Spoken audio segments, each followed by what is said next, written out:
तदपि कही गुरु बारहि बारा, समुझ परी कछि मति अनुसारा। भाषा बोध करब मैं सोई, मोरे मन प्रबोध जेहि होई। जस कछु बोधि विवेक बल मोरे, तस कहि हो प्रिय हरि के फेरे। निज संदेह मोह भ्रम हरिणी, करो कथा भव सरिता तरिणी। बुध विश्राम सकल जन रंजन, राम कथा कलि कलु सविभाजनी। राम कथा कलि पन्न भरणी, पुनि विवेक पावक कहरुणी। राम कथा कलि कामद गाई, सुजन सजीवन मोरि सुहाई।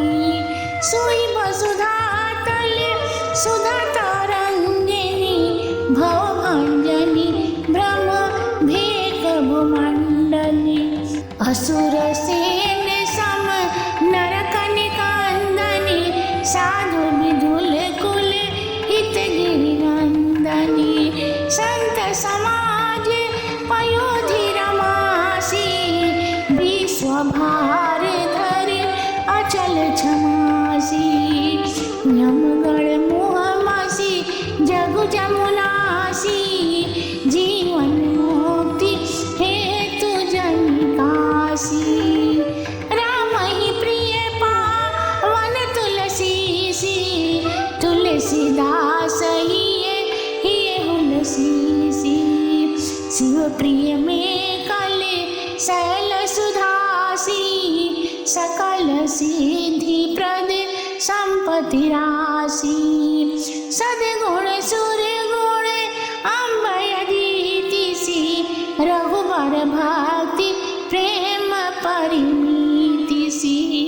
राम कथा मंदाकिनी, चित्रकूट चितचार। तुलसी सुभग स्नेह बना, सियस रघुवीर बिहार। सियावल रामचंद्र शंकर की उमा, जय जय सीताराम जी हरि। मंगल भवन अमंगल हारी, द्रवहु सुदशरथ अजर बिहारी। राम सिया राम, जय जय राम। श्री तुलसीदास जी कहते हैं, तो भी श्री गुरुदेव जी मेरे समझने के लिए इस कथा को बारंबार कहते ही रहे। तब जैसी कुछ मेरी बुद्धि रही, उसके अनुसार जो कुछ समझ पाया समझा, अब उसी को मैं भाषा वृद्ध करके ऐसे लिख रहा हूँ कि जिससे मेरे मन को अच्छा बोध ज्ञान हो जाए। जैसा कुछ मुझ में बुद्धि और ज्ञान का बल है, वैसा ही हरि भगवान की प्रेरणा होने से कहूँगा, जिससे मेरे मन का मोह भ्रम और संदेह मिट जाए। इसलिए मैं संसार रूपी नदी को पार करने के लिए नौका रूपी श्री रामचंद्र जी की इस कथा की रचना करता हूँ। यह श्री रामचंद्र जी की कथा पंडित और बुद्धिमान जनों को आराम देने वाली और सर्वसाधारण लोगों को भी प्रसन्न करने वाली तथा कलयुग के पापों को विशेष रूप से नाश करने वाली है। यह राम कथा रामायण की कथा कलयुग रूपी सर्प के नाश के लिए भरणी नामक नक्षत्र का गारुणी मंत्र है। फिर राम जी की कथा कैसी है कि मानव विवेक रूपी अग्नि को उत्पन्न करने के लिए अरणी अर्थात यज्ञ का यह काष्ठ है, जिससे अग्नि उत्पन्न हो जाती है। फिर राम जी की कथा कली में कामदर्पी अर्थात कलयुग के समस्त दुखों को दूर करने के लिए साक्षात कामधेनु रूपी गौ है और सुजन अच्छे पुरुषों के लिए सुंदर संजीवनी है। और वही श्री रामचंद्र जी की कथा इस पृथ्वी तल पर अमृत नदी के समान है, जो संसार के दुखों का नाश करने वाली और भ्रम रूपी मेढक को निगलने के लिए सर्प रूपी है। फिर दैत्यों के सेना के समान नरक का नाश करने के लिए गंगा जी के तुल्य है। साधु और देवताओं के कुल का हित करने के लिए प्रत्यक्ष रूप में गिरिनंदिनी अर्थात दुर्गा स्वरूप और सत्पुरुषों के समाज रूप समुद्र में लक्ष्मी के समान और जगत का भार धारण करने के लिए अचल पृथ्वी के समान है। फिर श्री रामचंद्र जी की कथा यमराज के गणों के मुंह में स्याही लगाने के लिए इस जगत में यमुना नदी के समान है और जीते जी मोक्ष को प्राप्त हो जाने के लिए मानो काशीपुरी है। यह कथा श्री रामचंद्र जी को तुलसी वृक्ष के समान प्रिय है और मुझ तुलसीदास के लिए तो माता हुलसी के समान प्रिय करने वाली है। फिर यह कथा श्री महादेव जी को मेकल नामक पर्वत की कन्या नर्मदा के समान प्रिय है और समस्त सिद्धियों को प्रदान करने वाली संपदा की खान है। फिर यह राम कथा सद्गुणों की माता है और श्री रामचंद्र जी के प्रेम भक्ति की तो मानो सीमा ही है। इस प्रकार श्री रामचंद्र जी की कथा मंदाकिनी गंगा के समान है, जो इस चित्रकूट रूप सुंदर चित्त में बहती है। तुलसीदास जी कहते हैं कि यह स्नेह रूपी वह वन है जिसमें श्री रामचंद्र जी के विहार का वर्णन है। रामचरित जी दामड़ी चारो संत सुमति दिए सुभगन सिंगारो जग मंगल गुण ग्राम राम के राम भगति धन धर्म धाम के सद्गुरु ज्ञान विराग योग के विबुध वैद्य भव सीमा रोग के जननी जनक सिय राम प्रेम के बीज सकल व्रत धर्म अनेक के समन पाप संताप सेव के प्रिय पालक पर लोक लोक के सचिव सुभट वो पति विचार के होम भज लोभ उधति अपार के काम क्रोध कली मल करि गण के हरि सावक जन्म बन के अतिथि पूज्य प्रीतम पुरारी के कामद धन दारिद ददारी के मंत्र महामणि विषय विहाल के भेटत कठिन सुअंडक भाव की हरनि मोह तम दिन कर कर के सेवक साली पाल जल धर से अभिमत दानी देव तरुवर से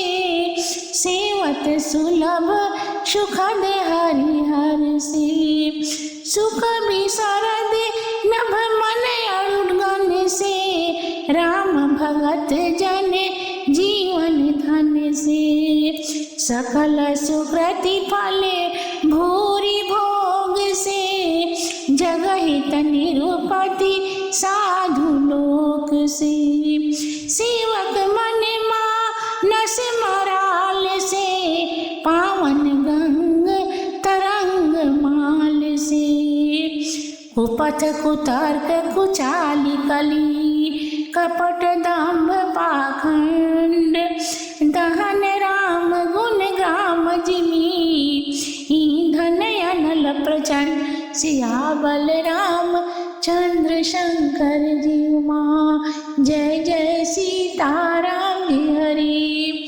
मंगल भवन अमंगल हारी ध्रुवहु सुदशरथ अजर बिहारी राम सिया राम जय जय राम। श्री तुलसीदास जी कहते हैं कि श्री रामचंद्र जी का चरित्र सुंदर चिंतामणि के समान है और वही संत जनों की सुंदर बुद्धि रूपी स्त्री का सुंदर श्रृंगार है। इस प्रकार श्री रामचंद्र जी का गुण समूह संसार का कल्याण करने वाला एक भक्ति, धन और धर्म को प्रदान करने वाला है। यह चरित्र ज्ञान, वैराग्य और योग का सद्गुरु है और यह महाप्रबल संसार के रोगों का नाश करने के लिए विबुध वैद्य अर्थात देवताओं के वैद्य अश्विनी कुमार के समान है। यह चरित्र श्री रामचंद्र जी के प्रेम के लिए माता पिता के समान है और समस्त व्रत, धर्म और नियमों का बीज स्वरूप है। यह समस्त शोक और पाप संतापों का नाश करने वाला और लोक परलोक दोनों ही का प्रेम पालक है। विचार रूपी राजा का सचिव अच्छा संमंत्री है और लोभ रूपी अपार समुद्र को सोखने के लिए कुंभज ऋषि के समान है। यह काम, क्रोध और कलयुग के पाप रूपी हाथियों के युद्ध को नाश करने के लिए सिंह के बच्चे के समान है। यह भगवान शंकर जी को अतिथि के समान प्रिय और पूजा करने योग्य है और यह दरिद्रता रूपी वन की अग्नि को नष्ट करने के लिए जलदाता मेघ के समान है। राम कथा मनुष्यों के विषय रूपी सर्प विष को मिटाने के लिए महामणि रूपी यह अमोघ मग मंत्र है जो विधि के लिखे हुए महादारों खोटे अंकों को भी मिटा देता है। इससे मोह रूपी अंधकार का वैसे ही नाश हो जाता है जैसे सूर्य की किरणों से रात्रि का अंधकार दूर हो जाता है। अतः यह सेवक रूपी धान चावल की खेती का पालन करने के लिए मेघ के समान है। यह इच्छित वस्तु को देने के लिए कल्प वृक्ष के समान दानी और सेवा करने से अर्थात कहने, सुनने और विचारने से विष्णु और शिव जी के समान सुख देने वाली है। यह श्रेष्ठ कवियों के हृदय रूपी गगन मंडल में तारागण के समान और राम भक्तों के लिए तो मानो उनका जीवन धन ही है। यह समस्त पुण्य रूपी या अज्ञादिक फलों के अमित भोग के समान है और संसार का कल्याण करने में निष्कलंक साधु जनों के समान है। सेवकों भक्तजनों के मन रूपी मानसरोवर में हंस के समान और पवित्र करने के लिए श्री गंगा जी की लहरों के समान। फिर यह राम कथा कलयुग के कुतर्क, कुपंथों सहित कपट, दंभ और समस्त पाखंड रूपी ईंधन को भस्म करने के लिए प्रचंड अग्नि रूप है। रामचरित्र राकेश करा सरिस सुखद सब काहू, सज्जन को मुद चकोर चिता हित विशेष बरसाओ। सिया बल रामचंद्र शंकर जी उमा, जय जय सीताराम जी हरि। श्री तुलसीदास जी कहते हैं, इस प्रकार यह श्री रामचंद्र जी का सुंदर चरित्र चंद्रमा की किरणों के समान सर्व धारण के लिए सुखदायक है। इसमें सज्जन पुरुषों का चित्त चकोर के समान लगा रहता है अथवा वैसे चकोर का चित्त अग्नि के लिए ललायित रहता है, वैसे ही संतों का चित्त इस रामचरित्र के चिंतन में लगा रहता है। यही उनके लिए विशेष हितकर और महान लाभ की वस्तु है।